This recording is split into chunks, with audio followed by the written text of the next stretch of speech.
Esther अध्याय 1 से 10। अध्याय 1। राजा क्षयश और रानी वशति। वन क्षयश नामक राजा के दिनों में ये बातें हुई। ये वही क्षयश है जो 127 प्रांतों पर अर्थात हिंदुस्तान से लेकर कुश देश तक राज्य करता था। उन्हीं दिनों में जब क्षयश राजा अपनी उस राजगद्दी पर विराजमान था जो शूशन नामक राजगढ़ में थी। वहां उसने अपने राज्य के तीसरे वर्ष में अपने सब हाकिमों और कर्मचारियों को भोज दिया। फारस और माय के सेनापति और प्रांत प्रांत के प्रधान और हाकिम उसके सम्मुख आ गए। वह उन्हें बहुत दिन वरन 180 दिन तक अपने राजसी वैभव का धन और अपने महात्म्य के अनमोल पदार्थ दिखाता रहा। इन दिनों के बीतने पर राजा ने क्या छोटे क्या बड़े उन सबों को भी जो शूशन नामक राजगढ़ में इकट्ठा हुए थे राजभवन की बारी के आंगन में 7 दिन तक भोज दिया। वहां के पर्दे श्वेत और नीले सूत के थे और सन और बैंजनी रंग की डोरियों से चांदी के छल्लों में संगमरमर के खंभों से लगे हुए थे और वहां की चौकियां सोने चांदी की थी और लाल और श्वेत और पीले और काले संगमरमर के बने हुए फर्श पर धरी हुई थी। साथ उस भोज में राजा के योग्य दाख मधु भिन्न भिन्न रूप के सोने के पात्रों में डालकर राजा की उदारता से बहुतायत के साथ पिलाया जाता था। 8 पीना तो नियम के अनुसार होता था, किसी को विवश करके नहीं पिलाया जाता था, क्योंकि राजा ने अपने भवन के सब भंडारियों को आज्ञा दी थी कि जो अतिथि जैसा चाहे उसके साथ वैसा ही बर्ताव करना। रानी वशति ने भी राजा क्षयश के भवन में स्त्रियों को भोज दिया। 7वें दिन जब राजा का मन दाखमधु में मग्न था तब उसने महुमान, बिचता, हरबोना, बिकता, अबगता, जेतेर और करकस नामक 7 खोजों को जो क्षयश राजा के सम्मुख सेवा टहल किया करते थे आज्ञा दी। 11 की रानी वशति को राजमुकुट धारण किए हुए राजा के सम्मुख ले आओ, जिससे कि देश देश के लोगों और हाकिमों पर उसकी सुंदरता प्रकट हो जाए, क्योंकि वह देखने में सुंदर थी। 12 खोजों के द्वारा राजा की यह आज्ञा पाकर रानी वशति ने आने से इनकार किया। इस पर राजा बड़े क्रोध से जलने लगा। 13 तब राजा ने समय समय का भेद जानने वाले पंडितों से पूछा। राजा तो नीति और न्याय के सब ज्ञानियों से ऐसा ही किया करता था। 14 उसके पास कर्शना, शेतार, अदमाता, तरशीश, मेरिस, मरसना और ममूकान नामक फारस और माय के 7 प्रधान थे, जो राजा का दर्शन करते और राज्य में मुख्य मुख्य पदों पर नियुक्त किए गए थे। 15 राजा ने पूछा। रानी वशति ने राजा क्षयश की खोजों द्वारा दिलाई हुई आज्ञा का उल्लंघन किया, तो नीति के अनुसार उसके साथ क्या किया जाए। 16 तब ममूकान ने राजा और हाकिमों की उपस्थिति में उत्तर दिया। रानी वशति ने जो अनुचित काम किया है वह न केवल राजा से परंतु सब हाकिमों से और उन सब देशों के लोगों से भी जो राजा क्षयश के सब प्रांतों में रहते हैं। 17 क्योंकि रानी के इस काम की चर्चा सब स्त्रियों में होगी और जब ये कहा जाएगा राजा क्षयश ने रानी वशति को अपने सामने ले आने की आज्ञा दी परंतु वह न आई, तब वे भी अपने अपने पति को तुच्छ जानने लगेंगी। 18 आज के दिन फारसी और मादी हाकिमों की स्त्रियां जिन्होंने रानी की यह बात सुनी है वे भी राजा के सब हाकिमों से ऐसा ही कहने लगेंगी। इस प्रकार बहुत ही घृणा और क्रोध उत्पन्न होगा। 19 यदि राजा को स्वीकार हो तो यह आज्ञा निकाले और फौसियों और मादियों के कानून में लिखी भी जाए, जिससे कभी बदल न सके, कि रानी वशति राजा क्षयश के सम्मुख फिर कभी आने न पाए और राजा पटरानी का पद किसी दूसरी को दे दे जो उससे अच्छी हो। 20 अतः जब राजा की यह आज्ञा उसके सारे राज्य में सुनाई जाएगी तब सब पत्नियां अपने अपने पति का, चाहे बड़ा हो या छोटा, आदरमान करती रहेंगी। 21 ये बात राजा और हाकिमों को पसंद आए और राजा ने ममूकान की सम्मति मान ली और अपने राज्य में 22 अर्थात प्रत्येक प्रांत के अक्षरों में और प्रत्येक जाति की भाषा में चिट्ठियां भेजी कि सब पुरुष अपने अपने घर में अधिकार चलाएं और अपनी जाति की भाषा बोला करें। अध्याय 2। एस्तेर का पटरानी बनना। इन बातों के बाद जब राजा क्षयश का गुस्सा ठंडा पड़ गया तब उसने रानी वशति की और जो काम उसने किया था और जो उसके विषय में आज्ञा निकली थी उसकी भी सुधि ली। तब राजा के सेवक जो उसके टहलुए थे कहने लगे, राजा के लिए सुंदर तथा युवा कुंवारियां ढूंढी जाएं। 3 और राजा अपने राज्य के सब प्रांतों में लोगों को इसलिए नियुक्त करे कि वे सब सुंदर युवा कुंवारियों को शूशनगढ़ के ऋणवास में इकट्ठा करें और स्त्रियों के प्रबंधक हेगे को जो राजा का खोजा था सौंप दे और शुद्ध करने की योग्य वस्तुएं उन्हें दी जाएं। 4 तब उनमें से जो कुंवारी राजा की दृष्टि में उत्तम ठहरे वह रानी वशति के स्थान पर पटरानी बनाई जाए। ये बात राजा को पसंद आए और उसने ऐसा ही किया। 5 शूशनगढ़ में मोर्दकई नामक एक यहूदी रहता था, जो कीश नाम के एक बिन्यामीनी का परपोता, शिमी का पोता और याईर का पुत्र था। 6 वह उन बंदियों के साथ यरूशलेम से बधुआई में गया था, जिन्हें बेबीलोन का राजा नबूकदनेस्सर, यहूदा के राजा यकोन्याह के संग बंदी बना करके ले गया था। साथ उसने हादसा नामक अपनी चचेरी बहन को, जो एस्तेर भी कहलाती थी, पाला पोसा था, क्योंकि उसके माता पिता कोई न थे, और वह लड़की सुंदर और रूपवती थी। और जब उसके माता पिता मर गए, तब मोर्दकई ने उसको अपनी बेटी करके पाला। 8 जब राजा की आज्ञा और नियम सुनाए गए, और बहुत सी युवतियां शूशनगढ़ में हेगे के अधिकार में इकट्ठी की गईं, तब एस्तेर भी राजभवन में स्त्रियों के प्रबंधक हेगे के अधिकार में सौंपी गई। 9 वह युवती उसकी दृष्टि में अच्छी लगी, और वह उससे प्रसन्न हुआ। तब उसने बिना विलंब उसे राजभवन में से शुद्ध करने की वस्तुएं, और उसका भोजन, और उसके लिए चुनी हुई 7 सहेलियां भी दी, और उसको और उसकी सहेलियों को रनवास में सबसे अच्छा रहने का स्थान दिया। 10 एस्तेर ने न अपनी जाति बताई थी, न अपना कुल, क्योंकि मोर्दकई ने उसको आज्ञा दी थी कि उसे न बताना। 11 मोर्दकई प्रतिदिन रनवास के आंगन के सामने टहलता था ताकि जाने कि एस्तेर कैसी है और उसके साथ क्या होगा। 12 जब एक एक कन्या की बारी आई कि वह क्षयर्ष राजा के पास जाए, और यह उस समय हुआ जब उसके साथ स्त्रियों के लिए ठहराए हुए नियम के अनुसार 12 माह तक व्यवहार किया गया था, अर्थात उनके शुद्ध करने के दिन इस रीति से बीत गए कि 6 माह तक गंधरस का तेल लगाया जाता था, और 6 माह तक सुगंध द्रव्य और स्त्रियों के शुद्ध करने का अन्य सामान लगाया जाता था। 13 इस प्रकार से वह कन्या जब राजा के पास जाती थी, तब जो कुछ वह चाहती कि रनवास से राजभवन में ले जाए, वह उसको दिया जाता था। 14 सांझ को तो वह जाती थी, और सवेरे को वह लौटकर रनवास के दूसरे घर में जाकर रखेलियों के प्रबंधक राजा के खोजे शाशगज के अधिकार में हो जाती थी, और राजा के पास फिर नहीं जाती थी। यदि राजा उससे प्रसन्न हो जाता था, तब वह नाम लेकर बुलाई जाती थी। 15 जब मोर्दकई के चाचा अबीहेल की बेटी एस्तेर, जिसको मोर्दकई ने बेटी मानकर रखा था, उसकी बारी आई कि राजा के पास जाए, तब जो कुछ स्त्रियों के प्रबंधक राजा के खोजे हेगे ने उसके लिए ठहराया था, उससे अधिक उसने और कुछ न मांगा। जितनों ने एस्तेर को देखा, वे सब उससे प्रसन्न हुए। 16 यों एस्तेर राजभवन में राजा क्षयर्ष के पास उसके राज्य के 7वें वर्ष के तेबेत नामक 10वें महीने में पहुंचाई गई। 17 राजा ने एस्तेर को और सब स्त्रियों से अधिक प्यार किया, और अन्य सब कुंवारियों से अधिक उसके अनुग्रह और कृपा की दृष्टि उसी पर हुई। इस कारण उसने उसके सिर पर राजमुकुट रखा और उसको वशती के स्थान पर पटरानी बनाया। 18 तब राजा ने अपने सब हाकिमों और कर्मचारियों को एक बड़ा भोज दिया, और उसे एस्तेर का भोज कहा, और प्रांतों में छुट्टी दिलाई, और अपनी उदारता के योग्य इनाम भी बांटे। मोर्दकई द्वारा राजा के प्राणों की रक्षा। 19 जब कुंवारियां दूसरी बार इकट्ठा की गईं, तब मोर्दकई राजभवन के फाटक में बैठा था। 20 एस्तेर ने अपनी जाति और कुल का पता नहीं दिया था, क्योंकि मोर्दकई ने उसको ऐसी आज्ञा दी थी कि न बताए, और एस्तेर मोर्दकई की बात ऐसी मानती थी जैसे कि उसके यहाँ अपने पालन पोषण के समय मानती थी। 21 उन्हीं दिनों में जब मोर्दकई राजा के राजभवन के फाटक में बैठा करता था, तब राजा के खोजे जो द्वारपाल भी थे, उनमें से बिक्तान और तेरेश नामक 2 जनों ने राजा क्षयर्ष से रूठकर उस पर हाथ चलाने की युक्ति की। 22 ये बात मोर्दकई को मालूम हुई, और उसने एस्तेर रानी को ये बात बताई, और एस्तेर ने मोर्दकई का नाम लेकर राजा को चितनी दी। 23 तब जांच पड़ताल होने पर यह बात सच निकली, और वे दोनों वृक्ष पर लटका दिए गए, और यह वृतांत राजा के सामने इतिहास की पुस्तक में लिख लिया गया। अध्याय 3 यहूदियों के विनाश का हामान द्वारा षड्यंत्र। एक इन बातों के बाद राजा क्षयर्ष ने अगागी हम्मदाता के पुत्र हामान को उच्च पद दिया, और उसको महत्व देकर उसके लिए उसके साथ ही हाकिमों के सिंहासनों से ऊंचा सिंहासन ठहराया। 2 राजा के सब कर्मचारी जो राजभवन के फाटक में रहा करते थे, वे हामान के सामने झुककर दंडवत किया करते थे, क्योंकि राजा ने उसके विषय ऐसी ही आज्ञा दी थी, परंतु मोर्दकई न तो झुकता था और न उसको दंडवत करता था। 3 तब राजा के कर्मचारी जो राजभवन के फाटक में रहा करते थे, उन्होंने मोर्दकई से पूछा, तू राजा की आज्ञा का क्यों उल्लंघन करता है? 4 जब वे उससे प्रतिदिन ऐसा ही कहते रहे, और उसने उनकी एक न मानी, तब उन्होंने ये देखने की इच्छा से कि मोर्दकई की यह बात चलेगी कि नहीं, हामान को बता दिया। उसने उनको बता दिया था कि मैं यहूदी हूँ। 5 जब हामान ने देखा कि मोर्दकई नहीं झुकता, और न मुझको दंडवत करता है, तब हामान बहुत ही क्रोधित हुआ। 6 उसने केवल मोर्दकई पर हाथ उठाना अपनी मर्यादा से कम जाना।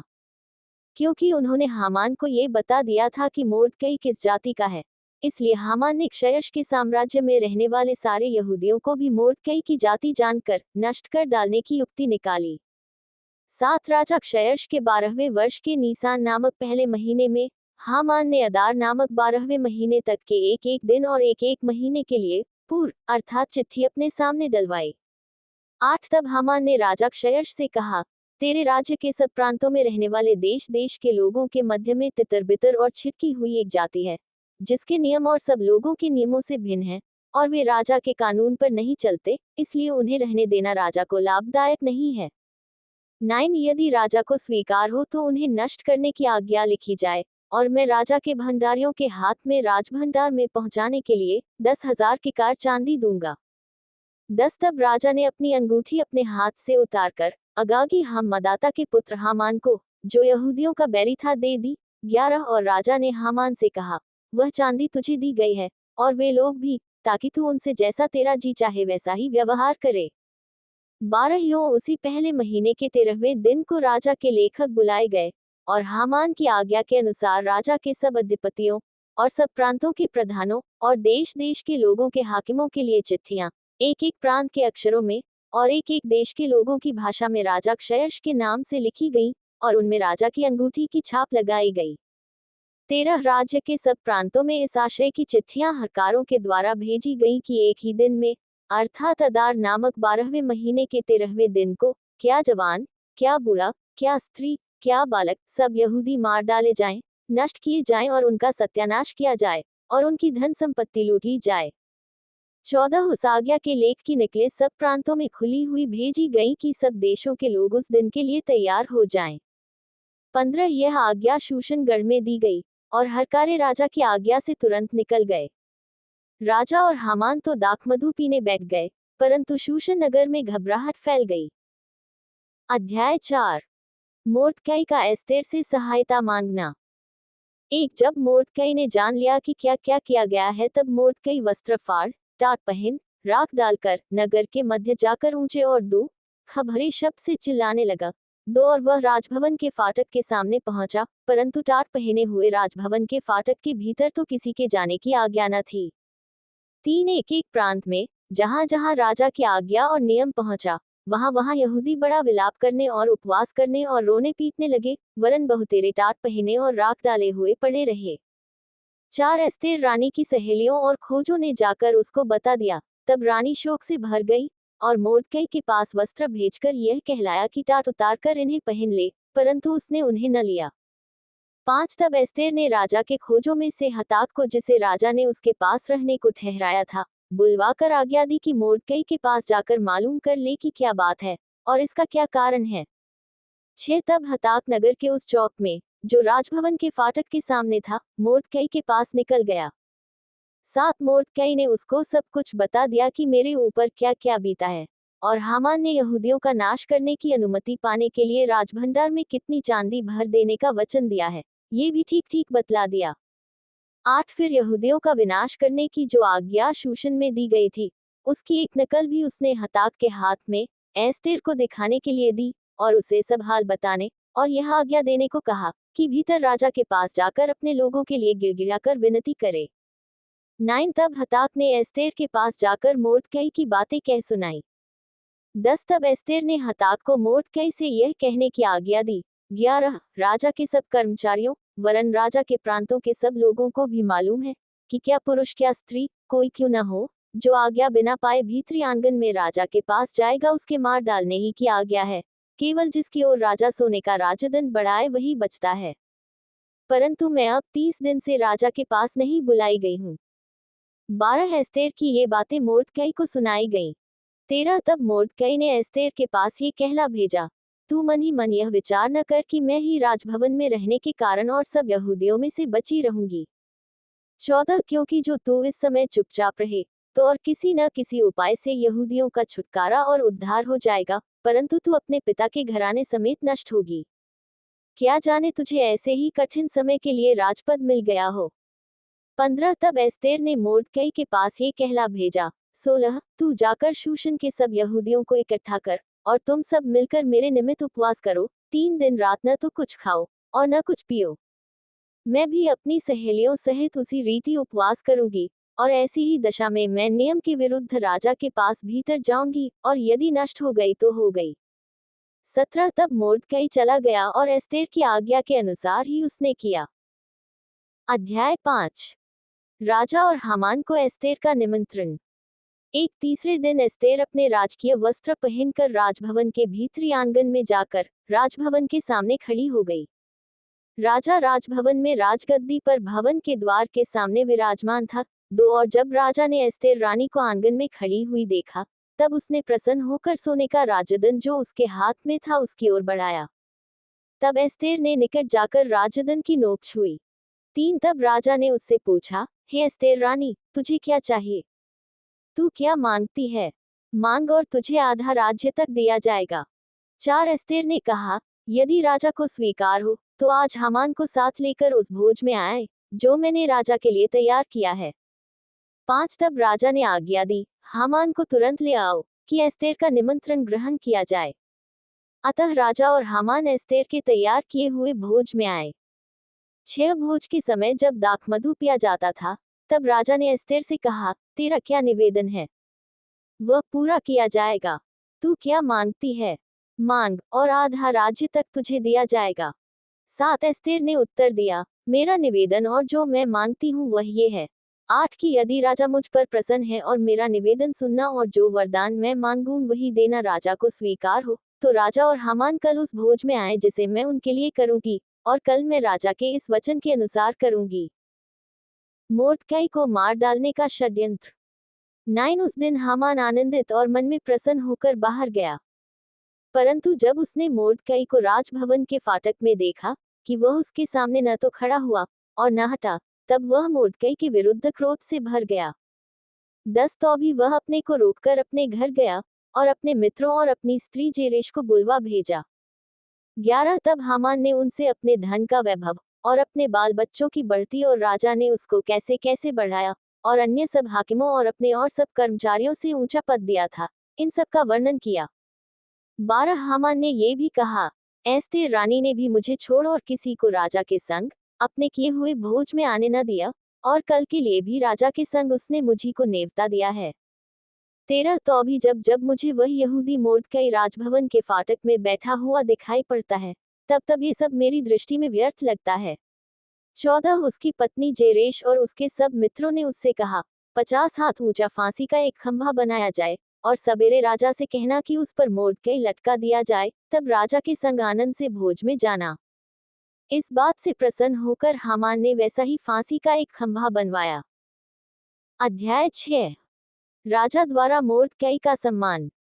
एक उस रात राजा को नींद नहीं आई, इसलिए उसकी आज्ञा से इतिहास की पुस्तक लाई गई और पढ़कर राजा को सुनाई गई।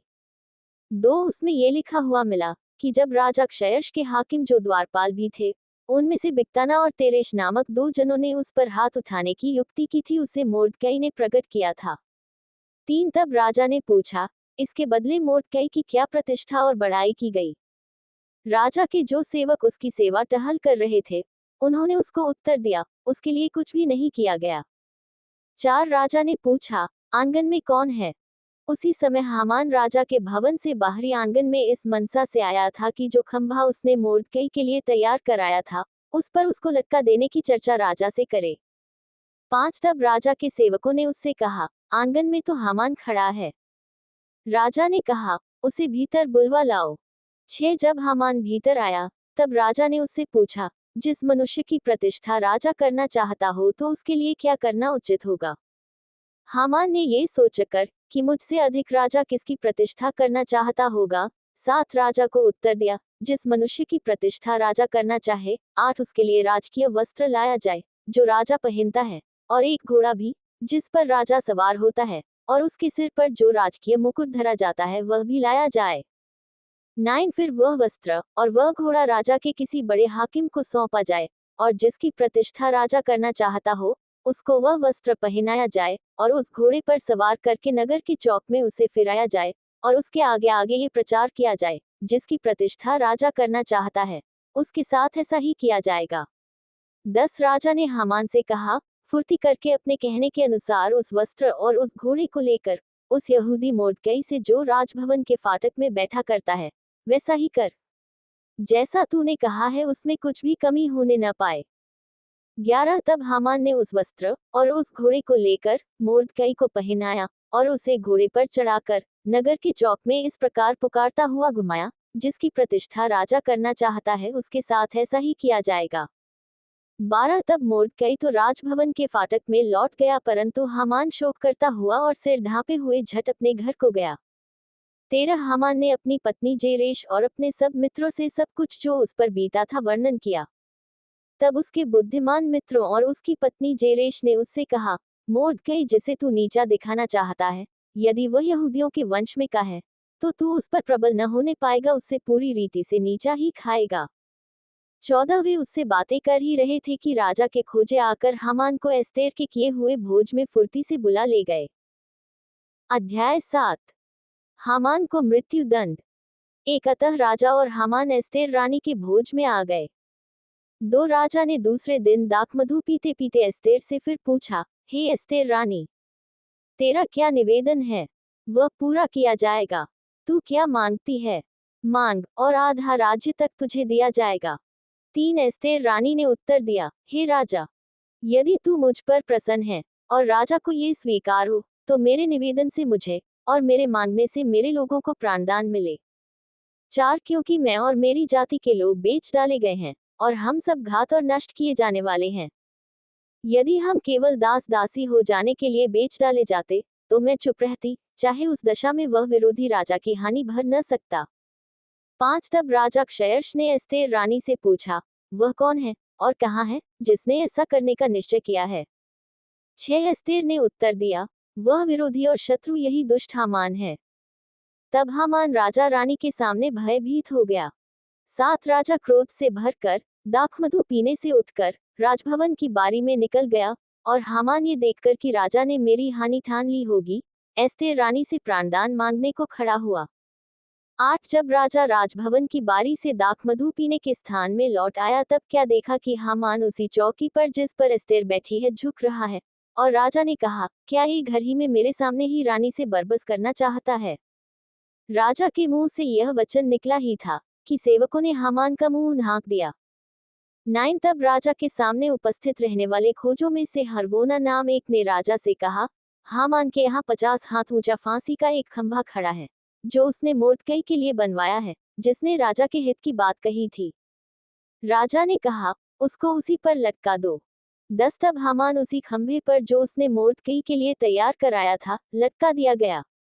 इस पर राजा का गुस्सा ठंडा पड़ गया। अध्याय 8। यहूदियों को अपनी रक्षा का अधिकार मिलना। एक उसी दिन राजा क्षयर्ष ने यहूदियों के विरोधी हामान का घरबार एस्तेर रानी को दे दिया। मोर्दकई राजा के सामने आया, क्योंकि एस्तेर ने राजा को बताया था कि उससे उसका क्या नाता था। 2 तब राजा ने अपनी वह अंगूठी जो उसने हामान से ले ली थी, उतार कर मोर्दकई को दे दी। एस्तेर ने मोर्दकई को हामान के घरबार पर अधिकारी नियुक्त कर दिया। 3 फिर एस्तेर दूसरी बार राजा से बोली, और उसके पांव पर गिर आंसू बहा बहाकर उससे गिड़गिड़ा कर विनती की कि अगागी हामान की बुराई और यहूदियों की हानि की उसकी युक्ति निष्फल की जाए। 4 तब राजा ने एस्तेर की ओर सोने का राजदंड बढ़ाया। 5 तब एस्तेर उठकर राजा के सामने खड़ी हुई और कहने लगी, यदि राजा को स्वीकार हो और वह मुझसे प्रसन्न है और यह बात उसको ठीक जान पड़े और मैं भी उसको अच्छी लगती हूँ, तो जो चिट्ठियां हम्मदाता अगागी के पुत्र हामान ने राजा के सब प्रांतों के यहूदियों को नष्ट करने की युक्ति करके लिखाई थी, उनको पलटने के लिए लिखा जाए। 6 क्योंकि मैं अपने जाति के लोगों पर पड़ने वाली उस विपत्ति को किस रीति से देख सकूंगी, मैं अपने भाइयों के विनाश को कैसे देख सकूंगी। 7 तब राजा क्षयर्ष ने एस्तेर रानी से और मोर्दकई यहूदी से कहा, मैं हामान का घरबार तो एस्तेर को दे चुका हूँ, और वह फांसी के खंभे पर लटका दिया गया है, इसलिए कि उसने यहूदियों पर हाथ उठाया था। 8 अतः तुम अपनी समझ के अनुसार राजा के नाम से यहूदियों के नाम पर लिखो, और राजा की अंगूठी की छाप भी लगाओ, क्योंकि जो चिट्ठी राजा के नाम से लिखी जाए और उस पर उसकी अंगूठी की छाप लगाई जाए, उसको कोई भी पलट नहीं सकता। 9 उसी समय अर्थात सीवान नामक तीसरे महीने के 23वें दिन को राजा के लेखक बुलवाए गए, और जिस जिस बात की आज्ञा मोर्दकई ने उन्हें दी थी उसे यहूदियों और अधिपतियों और हिंदुस्तान से लेकर कूश तक, जो 127 प्रांत हैं, उन सबों के अधिपतियों और हाकिमों को एक एक प्रांत के अक्षरों में और एक एक देश के लोगों की भाषा में, और यहूदियों को उनके अक्षरों और भाषा में लिखी गई। 10 मोर्दकई ने राजा क्षयश के नाम से चिट्ठियां लिखाकर और उन पर राजा की अंगूठी की छाप लगाकर वे चलने वाले सरकारी घोड़ों, खच्चरों, ऊंटों और सानरनियों पर सवार हरकारों के हाथ भेज दी। 11 इन चिट्ठियों में सब नगरों के यहूदियों को राजा की ओर से अनुमति दी गई कि वे इकट्ठे हों और अपना अपना प्राण बचाने के लिए तैयार होकर जिस जाति या प्रांत के लोग अन्याय करके उनको या उनकी स्त्रियों और बाल बच्चों को दुख देना चाहें, उनको घात और नष्ट करें और उनकी धन संपत्ति लूट लें। 12 और यह राजा क्षयश के सब प्रांतों में एक ही दिन में किया जाए, अर्थात अदार नामक 12वें महीने के 13वें दिन को। 13 इस आज्ञा के लेख की निकले समस्त प्रांतों में सब देशों के लोगों के पास खुली हुई भेजी गई, ताकि यहूदी उस दिन अपने शत्रुओं से बदला लेने को तैयार रहें। 14 अतः हरकारे वेग चलने वाले सरकारी घोड़ों पर सवार होकर राजा की आज्ञा से फुर्ती करके जल्दी चले गए, और यह आज्ञा शूशन राजगढ़ में दी गई थी। 15 तब मोर्दकई नीले और श्वेत रंग के राजकीय वस्त्र पहने और सिर पर सोने का बड़ा मुकुट धरे हुए और सूक्ष्म सन और बैंजनी रंग का बागा पहने हुए राजा के सम्मुख से निकला, और शूशन नगर के लोग आनंद के मारे ललकार उठे। 16 यहूदियों को आनंद और हर्ष हुआ और उनकी बड़ी प्रतिष्ठा हुई। 17 और जिस जिस प्रांत और जिस जिस नगर में जहाँ कहीं राजा की आज्ञा और नियम पहुँचे, वहाँ वहाँ यहूदियों को आनंद और हर्ष हुआ, और उन्होंने भोज करके उस दिन को खुशी का दिन माना। और उस देश के लोगों में से बहुत लोग यहूदी बन गए, क्योंकि उनके मन में यहूदियों का डर समा गया था। अध्याय 9। यहूदियों का शत्रुओं पर प्रबल होना। वन अदार नामक 12वें महीने के 13वें दिन को, जिस दिन राजा की आज्ञा और नियम पूरे होने को थे और यहूदियों के शत्रु उन पर प्रबल होने की आशा रखते थे, परंतु इसके विपरीत यहूदी अपने बैरियों पर प्रबल हुए, उस दिन यहूदी लोग राजा क्षयश के सब प्रांतों में अपने अपने नगर में इकट्ठे हुए कि जो उनकी हानि करने का यत्न करे, उन पर हाथ चलाएं। कोई उनका सामना न कर सका, क्योंकि उनका भय देश देश के सब लोगों के मन में समा गया था। 3 वरन प्रांतों के सब हाकिमों और अधिपतियों और प्रधानों और राजा के कर्मचारियों ने यहूदियों की सहायता की, क्योंकि उनके मन में मोर्दकई का भय समा गया था। 4 मोर्दकई तो राजा के यहाँ बहुत प्रतिष्ठित था, और उसकी कीर्ति सब प्रांतों में फैल गई, वरन उस पुरुष मोर्दकई की महिमा बढ़ती चली गई। 5 अतः यहूदियों ने अपने सब शत्रुओं को तलवार से मारकर और घात करके नष्ट कर डाला, और अपने बैरियों से अपनी इच्छा के अनुसार बर्ताव किया। 6 शूशन राजगढ़ में यहूदियों ने 500 मनुष्यों को घात करके नष्ट किया। 7 उन्होंने परशंदाता, दलपोन अस्पाता, 8 पुराता, अदल्या, अरीदाता, 9 परमशता, अरिसे, अर्दय और वैजाता, 10 अर्थात हम्मदाता के पुत्र यहूदियों के विरोधी हामान के 10 पुत्रों को भी घात किया, परंतु उनके धन को न लूटा। 11 उसी दिन शूशन राजगढ़ में घात किए हुओं की गिनती राजा को सुनाई गई।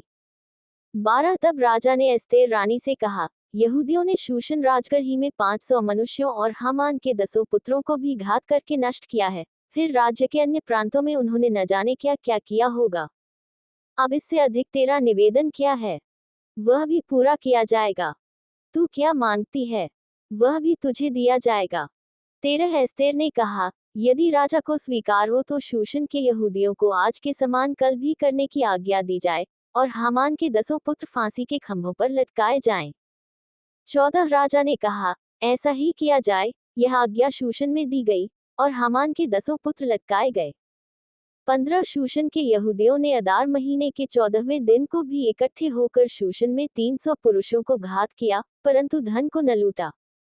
16 राज्य के अन्य प्रांतों के यहूदी इकट्ठा होकर अपना अपना प्राण बचाने के लिए खड़े हुए, और अपने बैरियों में से 75,000 मनुष्यों को घात करके अपने शत्रुओं से विश्राम पाया, परंतु धन को न लूटा। 17 यह अदार महीने के 13वें दिन को किया गया, और 14वें दिन को उन्होंने विश्राम करके भोज किया और आनंद का दिन ठहराया। 18 परंतु शूशन के यहूदी अदार महीने के 13वें दिन को और उसी महीने के 14वें दिन को इकट्ठा हुए, और उसी महीने के 15वें दिन को उन्होंने विश्राम करके भोज का और आनंद का दिन ठहराया। 19 इस कारण देहाती यहूदी जो बिना शहर पनाह की बस्तियों में रहते हैं, वे अदार महीने के 14वें दिन को आनंद और भोज और खुशी और आपस में भोजन सामग्री भेजने का दिन नियुक्त करके मानते हैं। पूरीम पर्व की स्थापना। 20 इन बातों का वृतांत लिखकर मोर्दकई ने राजा क्षयश के सब प्रांतों में, क्या निकट क्या दूर रहने वाले सारे यहूदियों के पास चिट्ठियां भेजी। 21 और यह आज्ञा दी कि अदार महीने के 14वें और उसी महीने के 15वें दिन को प्रतिवर्ष माना करें। 22 जिनमें यहूदियों ने अपने शत्रुओं से विश्राम पाया, और यह महीना जिसमें शोक आनंद से और विलाप खुशी से बदला गया, माना करें, और उनको जेवनार और आनंद और एक दूसरे के पास भोजन सामग्री भेजने और कंगालों को दान देने के दिन माने। 23 अतः यहूदियों ने जैसा आरंभ किया था और जैसा मोर्दकई ने उन्हें लिखा, वैसा ही करने का निश्चय कर लिया। 24 क्योंकि हम्मदाता अगागी का पुत्र हामान जो सब यहूदियों का विरोधी था, उसने यहूदियों का नाश करने की युक्ति की और उन्हें मिटा डालने और नष्ट करने के लिए पूर्व अर्थात चिट्ठी डाली थी। 25 परंतु जब राजा ने ये जान लिया, तब उसने आज्ञा दी और लिखवाई कि जो दुष्ट युक्ति हामान ने यहूदियों के विरुद्ध की थी वह उसी के सिर पर पलट आए। तब वह और उसके पुत्र फांसी के खंभों पर लटकाए गए। 26 इस कारण उन दिनों का नाम पूर शब्द से पूरीम रखा गया। इस चिट्ठी की सब बातों के कारण और जो कुछ उन्होंने इस विषय में देखा और जो कुछ उन पर बीता था, उसके कारण भी 27 यहूदियों ने अपने अपने लिए और अपनी संतान के लिए और उन सबों के लिए भी जो उनमें मिल गए थे यह अटल प्रण किया कि उस लेख के अनुसार प्रति वर्ष उसके ठहराए हुए समय में वे ये 2 दिन माने। 28 और पीढ़ी पीढ़ी, कुल कुल, प्रांत प्रांत, नगर नगर में ये दिन स्मरण किए और माने जाएंगे, और पूरीम नाम के दिन यहूदियों में कभी न मिटेंगे और उनका स्मरण उनके वंश से जाता न रहेगा। 29 फिर अबीहल की बेटी एस्तेर रानी और मोर्दकई यहूदी ने पूरीम के विषय ये दूसरी चिट्ठी बड़े अधिकार के साथ लिखी। 30 इसकी नकलें मोर्दकई ने क्षयश के राज्य के 127 प्रांतों के सब यहूदियों के पास शांति देने वाली और सच्ची बातों के साथ इस आशय से भेजी। 31 की पूरीम के उन दिनों के विशेष ठहराए हुए समयों में मोर्दकई यहूदी और एस्तेर रानी की आज्ञा के अनुसार, और जो यहूदियों ने अपने और अपनी संतान के लिए ठान लिया था, उसके अनुसार भी उपवास और विलाप किए जाएं। 32 पूरीम के विषय का ये नियम एस्तेर की आज्ञा से भी स्थिर किया गया और उनकी चर्चा पुस्तक में लिखी गई। अध्याय 10 राजा क्षयश और मोर्दकई का महात्म्य। एक राजा क्षयश ने देश और समुद्र के टापू दोनों पर कर लगाया। 2 उसके महात्म्य और पराक्रम के कामों और मोर्दकई की उस बड़ाई का पूरा ब्यौरा जो राजा ने उसकी की थी, क्या वह माय और फारस के राजाओं के इतिहास की पुस्तक में नहीं लिखा है। 3 यहूदी मोर्दकई क्षयश राजा ही के नीचे था और यहूदियों की दृष्टि में बड़ा था, और उसके सब भाई उससे प्रसन्न थे, क्योंकि वह अपने लोगों की भलाई की खोज में रहा करता था और अपने सब लोगों से शांति की बातें कहा करता था।